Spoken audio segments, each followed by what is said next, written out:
दूसरी बात, पान जो कहा आपने खाने के लिए, तो पान के साथ क्या क्या लेना चाहिए? हाँ, बहुत अच्छा सवाल। मैं दूसरे प्रश्न का पहले उत्तर दे दूं, पान के साथ क्या क्या लेना चाहिए। भागवत जी ने पान खाने के लिए बताया है कि एक तो पान जो खाएं वो ऐसा पान हो जिसका स्वाद कसैला हो, कसैला। जैसे देशी पान ज्यादा गहरा हरे रंग का होता है और विलायती पान हल्के हरे रंग का होता है। तो भागवती जी कहते हैं हल्के रंग की चीजें मत खाइए, गहरे रंग की चीजें खाइए। तो गहरे रंग वाला पान खाइए, गहरे रंग की जो भी चीजें हैं भरपेट खाइए। जैसे बैंगन है गहरे रंग का, जामुन है गहरे रंग का, टमाटर है गहरे रंग का। ये सब एंटी कैंसरस, एंटी डायबिटिक है, एंटी कैंसरस है, एंटी अस्थमेटिक है। इनकी क्वालिटीज आज की विज्ञान ने भी प्रूव किया है। आज का विज्ञान ये कहता है कि जो भी रंग है किसी भी वस्तु में, वो भगवान का दिया हुआ कोई ना कोई ऐसा रस और एंजाइम है जो आपको गंभीर बीमारियों से बचाता है। तो वो कहते हैं गहरे रंग का पान खाइए, माने कसैला, उसमें ही स्वाद होगा, तो गहरा पान खाइए। उसमें क्या मिलाएं? उसमें सबसे ज्यादा चूना। तो कितना चूना मिलाएं?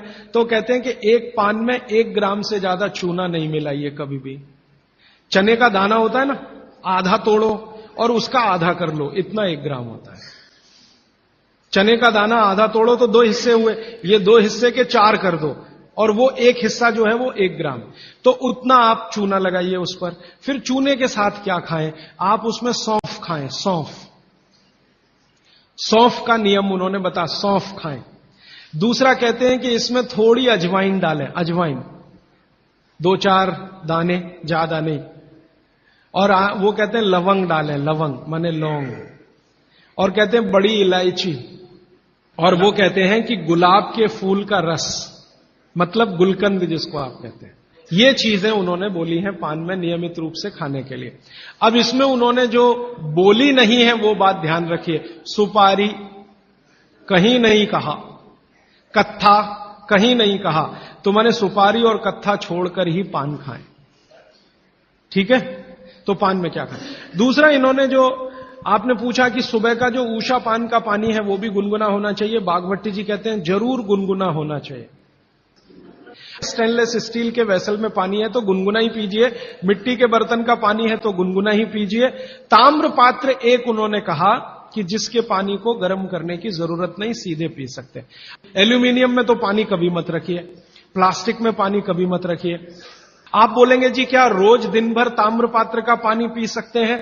तो जरूर पी सकते हैं, 3 महीने, इसके आगे नहीं। फिर बीच में 15-20 दिन का ब्रेक दे दीजिए। ये ब्रेक दे देकर पी सकते हैं। लगातार पिएंगे तो तांबे की अधिकता से होने वाली जो बीमारियां हैं वो हो जाएंगी। हाँ, सुबह तो लगातार पी सकते हैं, सुबह की तो कोई बात नहीं, ये पूरे दिन की बात हो रही है। तो 24 घंटे वाले जो लोग हैं ताम्र पात्र का पानी पीने वाले, उनके लिए ये नियम है। सुबह का तो ताम्र पात्र का ही सबसे अच्छा है।